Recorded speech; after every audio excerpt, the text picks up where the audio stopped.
MotoGP testes oficiais em Sepang, dia 3, concluídos com sucesso. O teste de Sepang vê a Ducati superar a Yamaha no final dos primeiros 3 dias de ação em 2025, porém os japoneses mostraram um bom trabalho, tanto com Fábio em sua Yamaha, como com Mir e Zarco em suas Honda. Pedro Acosta em sua KTM também mostrou força. Os pilotos da Ducati continuam a ser a referência no final do teste, com um certo Fábio Quartararo infiltrado ali no meio. Alex Marques perdeu o recorde de volta que pertence a Pecco Bagnaia por 1/10 e aumentou significativamente as suas próprias marcações. Mas Bagnaia terminou na cola. Talvez o momento mais crucial do teste tenha sido feito pela equipe da Ducati Lenovo à tarde. O gerente da equipe, David Tardosi, enviou os 2 pilotos de fábrica para a pista para uma simulação de sprint. E foi aqui que as autoridades mostraram pela primeira vez o verdadeiro potencial do material mais recente de Bolonha. Pecco Bagnaia foi em média cerca de meio segundo mais rápido que o vencedor da sprint Jorge Martin em novembro passado. No geral, a Ducati está mais uma vez a ultrapassar os limites e a revelar-se ainda o fabricante mais forte, apesar de termos outras marcas ali na cola, o que bota fogo no campeonato, pelo menos em um primeiro momento. Alex Marques, da Gresini Racing MotoGP, terminou o teste de Sepang como o mais rápido, com 1:56.493, superando Francesco Bagnaia, da Ducati Lenovo Team, por apenas 7 milésimos, fazendo assim um Ducati 1-2, à frente do clube dos que chegaram na casa de 1:56. Juntando-se a esse clube pela primeira vez na sua ilustre história, está a Yamaha, de Fábio Quartararo, em terceiro lugar. No geral, né? E em quarto, Franco Morbidelli com a Ducati VR46. As voltas rápidas foram pela manhã, com chuva no meio do tempo, e uma tarde voltada a testes de corrida longa. Fermin Aldeguer, da Gresini Racing MotoGP, foi novamente o estreante mais rápido, terminando o dia em P11, a 9/10 do líder. A Yamaha de Quartararo foi sem dúvida a grande surpresa do teste. Estar presente no clube do 1:56 impressionou muitos no grid. Quartararo foi simplesmente mais rápido do que nunca, tanto em corridas longas e voltas rápidas. Nas planilhas de tempo, o companheiro de equipe de Quartararo, Alex Rins, foi P10 a 8/10 do líder e 6/10 de Quartararo. A prima para a Yamaha de Jack Miller e Miguel Oliveira foram P12 e P17, respectivamente, mas havia muito mais no dia do que apenas lap times. O técnico da Ducati Lenovo Team, David Tardosi, até disse que a Yamaha poderia ser seu maior desafiante nessa temporada, olha só.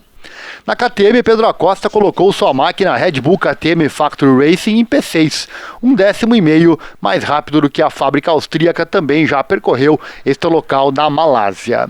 O companheiro de equipe Brad Binder teve um pequeno problema técnico na hora final, que interrompeu seu simulador de sprint, mas ele estava em P13 no final do jogo. Maverick Viñales terminou o teste em P16 e o companheiro de equipe Red Bull KTM Tech 13, Enea Bastianini, em P18, enquanto procuram continuar a adaptar-se até chegar em Buriram no último teste. O rookie Ayogura encanta sua equipe e o departamento de corrida de Noale com seu desempenho. David Brivio diz ser muito bom trabalhar com ele, que ele quer sempre entender o que faz, é muito concentrado. Sua preparação física também foi boa.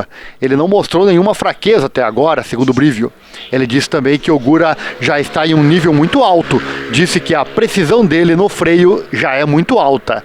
Terminou em P14 o teste em Sepang, a 1.2 do líder Alex Marques com sua Ducati. Olho no garoto. Outro piloto que surpreendeu em Sepang é o Joan Mir e sua Honda. Acostumado a andar atrás do grid no ano passado, depois de 3 dias de trabalho intensivo, o piloto de MotoGP da Honda e de Maiorca encerrou em P8, a 7/10 do líder. E Zarco, que costuma ir bem nas voltas lançadas, foi melhor ainda, terminando em P7. Ainda no segundo dia do grande teste, o piloto de fábrica da Honda, Joan Mir, ressaltou a tendência ascendente da RC 213V. Com isso, Joan Mir e Zarco foram mais rápidos do que nunca foi uma Honda em Sepang. Isso é um ótimo sinal para os japoneses. Mir disse que gostou do novo motor, disse que acredita nele, disse que é a sua primeira escolha. Ele disse que o pedido de mais velocidade foi atendido, porém apenas no mínimo. Disse que queria uns 6 km por hora a mais na reta e ganhou 1 km por hora. Mas ele também reclamou do calor, que não faz render os seus pneus usados. No dia 3 e dia final em Sepang, ele melhorou o próprio tempo, como quase todo mundo. Na Aprilia, Marco Bezzecchi foi meio segundo mais rápido do que nunca em Sepang, a melhor mudança de qualquer piloto que trocou de fábrica, e terminou o dia em P9, a 8 décimos do líder. O poder da moto impressionou Marco Bezzecchi, porém ele pede melhorias na eletrônica. Ele chega na moto depois de 3 anos pilotando máquinas Ducati na VR46. O italiano também destacou o desempenho de frenagem e a dianteira da RSGP, mas admitiu ter dificuldades com o novo pneu. Ele disse também que, além da eletrônica, ele também sente dificuldades em usar o acelerador. E sobre a eletrônica, ele disse que é necessário melhorias para domar melhor a potência, que ele gostou bastante, para colocar toda ela no chão. Disse também que ela é mais exigente fisicamente e não reclamou de um problema que era comum no ano passado, o calor. Na Ducati, que assim como as outras marcas, a questão é escolher as configurações para homologar, afinal o que for escolhido precisará durar por praticamente 2 anos, né? E o motor é uma dessas questões, pois eles precisarão escolher entre o motor 2024 e o 2025. Vamos então saber das diferenças. Para Pecco Bagnaia, o motor 2025 está 50-50 com relação ao 2024, mas ele disse que nunca havia tido um motor que começasse tão bem, especialmente na questão de entrega de potência.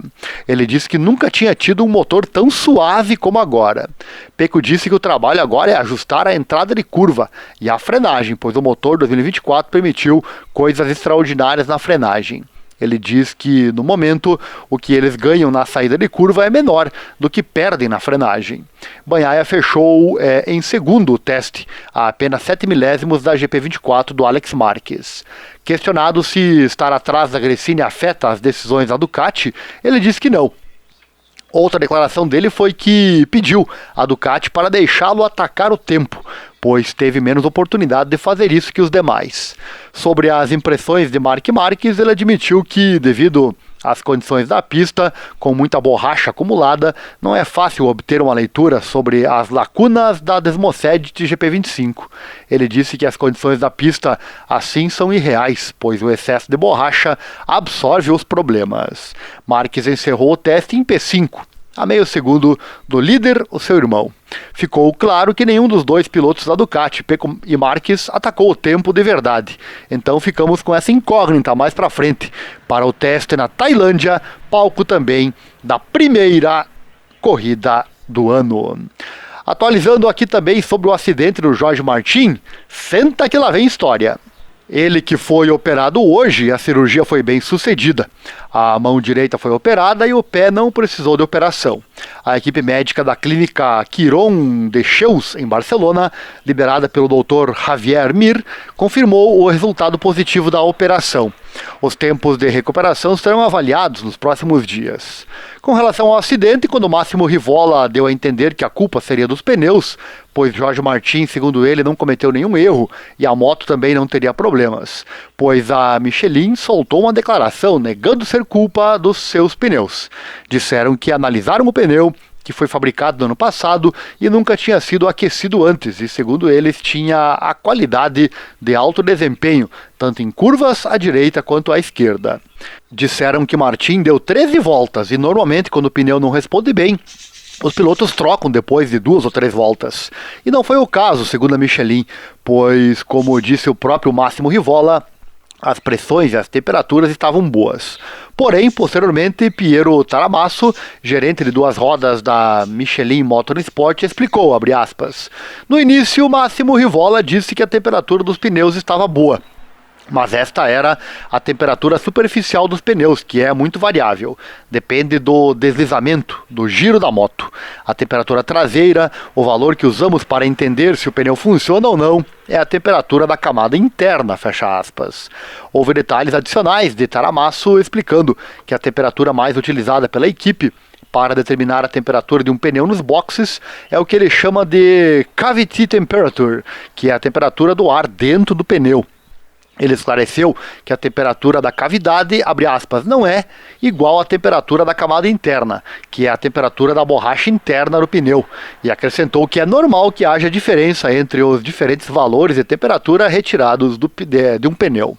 Abre aspas, então, analisamos todos esses dados, e Taramasso continuou, e a conclusão é clara. Jorge Martin, quando saiu da área para a última corrida antes do acidente, a temperatura dos pneus era 15 graus menor. Então, 15 graus é bastante. Além disso, no momento em que ele caiu, comparamos a temperatura do pneu com a temperatura do pneu traseiro de Marco Bezzecchi, porque é a mesma moto. Ao mesmo tempo com o pneu traseiro médio composto, e era 15 graus a menos, fecha aspas, Taramasso disse, né? E ele segue, abre aspas, então, esse é com certeza um grande parâmetro que, combinado com as condições da pista, que lembra, era muito escorregadio, estava ventoso, estava frio, tinha apenas 30 graus, aqui normalmente tem 50 graus, choveu durante a noite, então o mau estado e o pneu não está pronto. Por isso aconteceu o acidente, fecha aspas.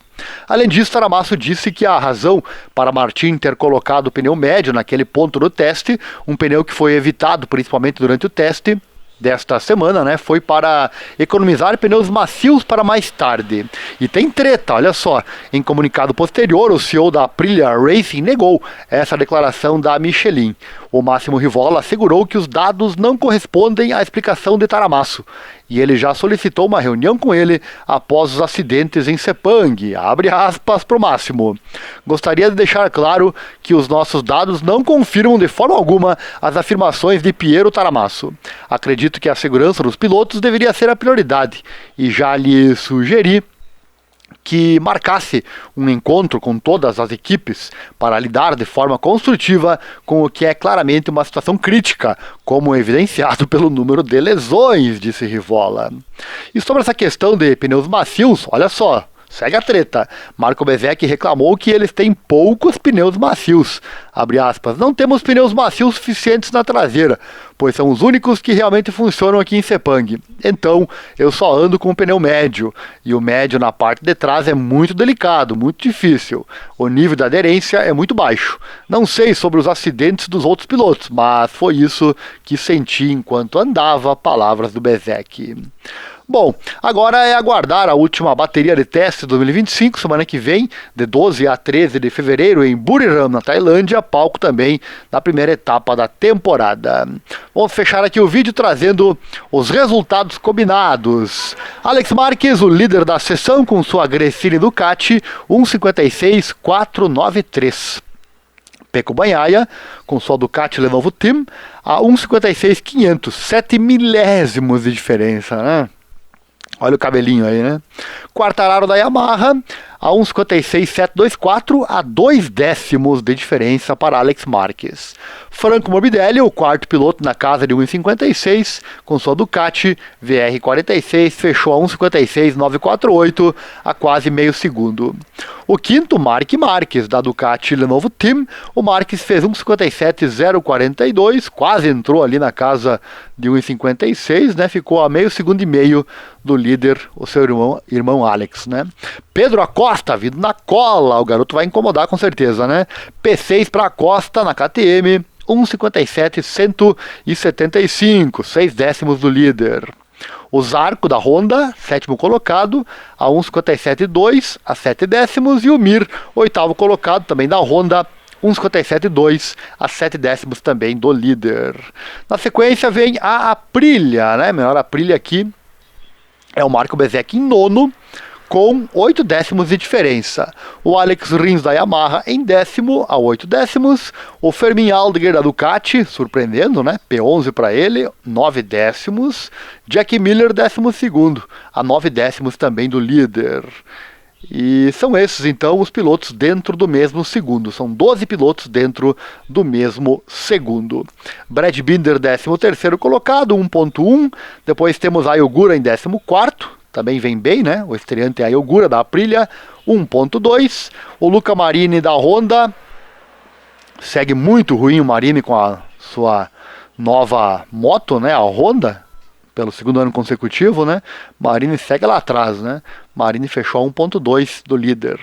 Maverick Viñales, P16, com sua KTM, 1.3 de gap. Miguel Oliveira também caiu na classificação, ficou em P17 com a Yamaha, 1.4 de gap. Enea Bastianini é o 18º com a KTM, a 1.5. O Chantra fechou em P19, está se adaptando ali a Honda com 1.6 de gap. O Augusto Fernandes foi o único que não melhorou. Na verdade, nem fez tempo no FP3, né? Ficou com o tempo anterior, 2.2.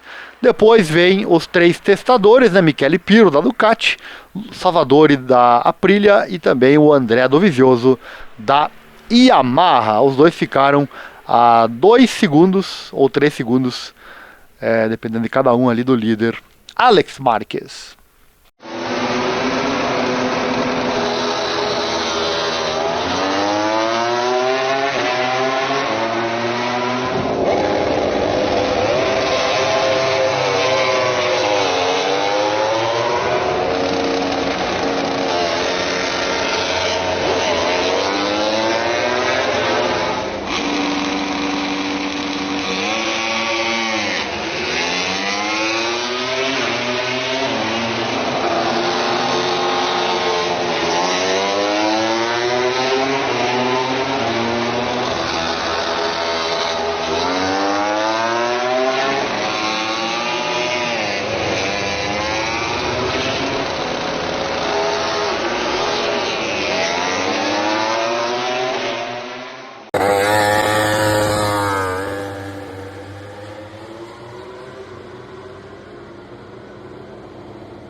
Chegou até aqui no fim do vídeo? Então, além do like e da inscrição aqui no canal, peço que você assista o vídeo, cujo link está aqui na descrição. Fala sobre investimentos, garanto que vai mudar a sua vida financeira para sempre. Invista de forma que seja bom para você e só para você. Também ensinamos você a investir no exterior. Tudo na prática e bem rápido, sem enrolação. Fique imune às crises. Entre em contato conosco agora mesmo, mas assista o vídeo antes. Obrigado e até a próxima.